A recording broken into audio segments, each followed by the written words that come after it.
Bienvenidos a esta nueva emisión de Radio Acción Legítima. Esta emisión se origina desde Bogotá, República de Colombia. Buenos días. Tras la primera vuelta de las elecciones presidenciales del 31 de mayo de 2026, diversos analistas y ciudadanos han señalado al presidente Gustavo Petro como el principal responsable del retroceso electoral de los que se autodenominan izquierda. Los resultados arrojaron como ganador al candidato Abelardo del Espriella, a quien señalan como el candidato de la derecha, frente al candidato oficialista y continuista Iván Cepeda. El análisis. La primera vuelta presidencial operó como un plebiscito inapelable sobre los 4 años de mandato de Gustavo Petro.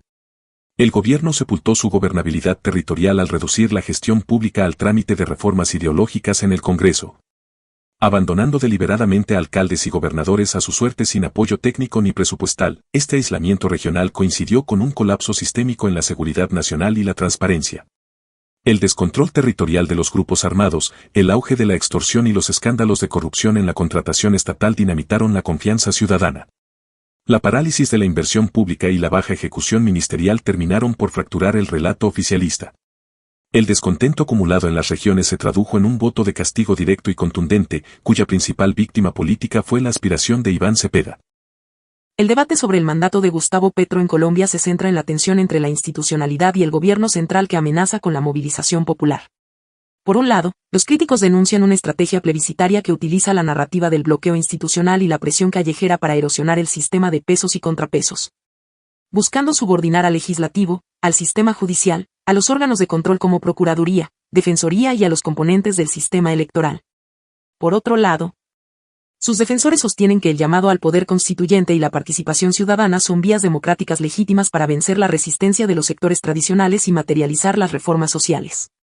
La democracia plebiscitaria no es una dictadura en sí misma, pero la historia y la ciencia política prueban que es el puente directo hacia el autoritarismo. En Colombia, este modelo instrumentaliza a la masa popular, mingas, campesinos y estudiantes, para fabricar opinión y vender la narrativa del bloqueo institucional como excusa ante el fracaso social y económico. Una cosa es pretender reformar el Código Laboral con la visión de 1930 o decretar un salario mínimo que solo beneficia a una minoría, desprotegiendo a los informales, pensionados y usuarios de la salud. Otra cosa, muy diferente, es solucionar los problemas estructurales del país. Eso no se logra con reformas constitucionales, sino con orden, gerencia pública y determinación. De otra parte, a la coalición de gobierno encabezada por el Movimiento 19 de Abril y el Partido Comunista Colombiano, denominado Frente Nacional Ampliado, no le interesa la deliberación, sino el bullicio de las calles como chantaje político. Anulan el debate real y reducen al ciudadano a un objeto para retener el poder. Desde el 7 de agosto de 2022, con la orden de exhibición de la espada de Bolívar, el gobierno no administra, está en campaña permanente, fabricando escándalos y peleas para camuflar la crisis nacional. La parálisis institucional de Colombia es el resultado de un gobierno enfocado en la agitación callejera que sacrificó el rigor de la gerencia estatal. Las alertas de la OCDE son tajantes. La incertidumbre regulatoria frenó la inversión privada, mientras el gasto público en infraestructura cayó a un mínimo histórico del 1% del PIB. Esta inoperancia se evidencia en su propio proyecto bandera, el Plan de Aeropuertos para la Colombia Profunda. Pese a los millonarios desembolsos, las obras están paralizadas con avances físicos mínimos e investigaciones por corrupción. Al final, la retórica del cambio se estrella contra la inexperiencia técnica y una rotación ministerial crónica, sepultando las metas del Plan Nacional de Desarrollo. Por eso puedo decirles con orgullo: me llamo Gustavo Petro y he sido su presidente.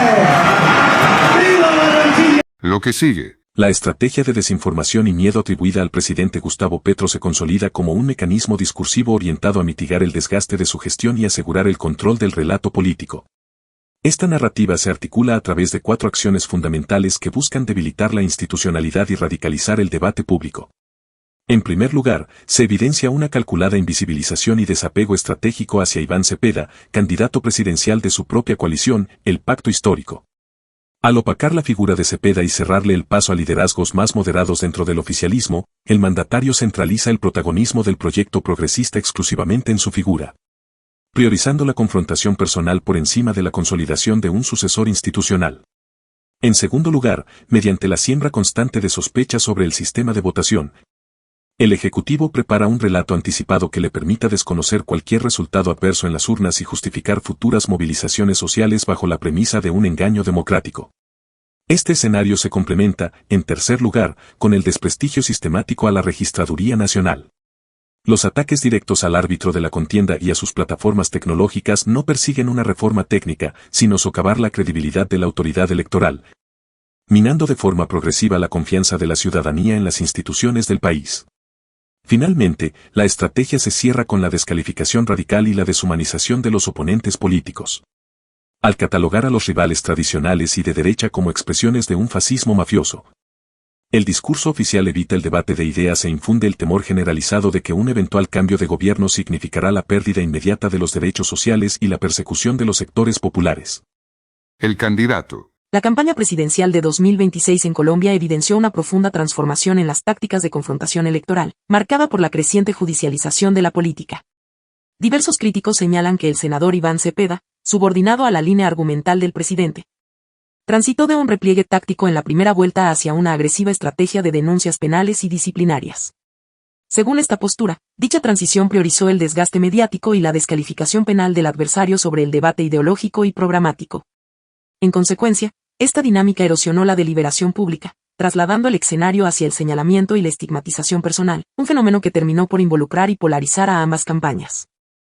La estrategia del miedo. El secuestro de la conciencia para mantenerse en el poder. La madurez política exige ciudadanos críticos, pero la historia colombiana demuestra que los políticos prefieren masas dóciles. Para lograrlo, usan la estrategia del miedo, degradan el debate a una lucha por la supervivencia, anulan la razón y someten al país a un estado de pánico permanente. Cuando la política abandona las ideas y pasa al terreno del miedo, la masa es manipulada bajo tres mecanismos. Anulación de la razón. Una población asustada no reflexiona, reacciona por instinto. Al buscar respuestas rápidas y líderes fuertes, se sepulta el debate y se exige salvadores en lugar de argumentos. El enemigo común. El poder fabrica un chivo expiatorio para sobrevivir. Etiquetar al oponente como mafiosos fascistas cohesiona a las bases mediante el odio y desvía la atención de las crisis del gobierno. Así, consignas como estamos por la vida actúan como escudos retóricos para victimizar al oficialismo ante un supuesto genocidio inminente y blindarlo del control judicial. Libertad por seguridad. El ciudadano agotado por amenazas, reales o infladas, entrega sus derechos de rodillas. Se acepta el control punitivo y la persecución de la disidencia no por convicción, sino por la urgencia ciega de orden, bajo este quiebre institucional. La propuesta de una Asamblea Nacional Constituyente cobra una peligrosa vigencia. No surge como un espacio de diálogo, sino como el golpe de gracia en una guerra de supervivencia política donde el ganador se lo lleva todo. Conclusiones. La política del miedo se cura con autonomía. No necesitamos salvadores ni líderes mesiánicos, necesitamos ciudadanos despiertos. La ruta para cambiar el juego tiene 4 pasos clave. Aprender a dudar. Detectar la manipulación y debatir con datos, no con emociones. Exigir juego limpio, garantizar que la justicia sea independiente y no una herramienta de persecución. Romper la burbuja, crear mecanismos sociales para dialogar y apoyar la verificación de datos.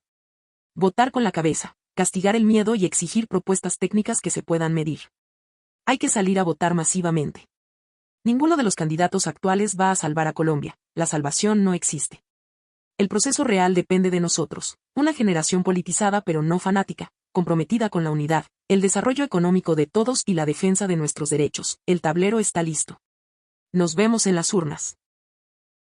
Hasta aquí el presente programa. Suscríbase y ayúdenos a armar el contexto que nadie se atreve a construir. Hasta entonces. Somos Acción Legítima.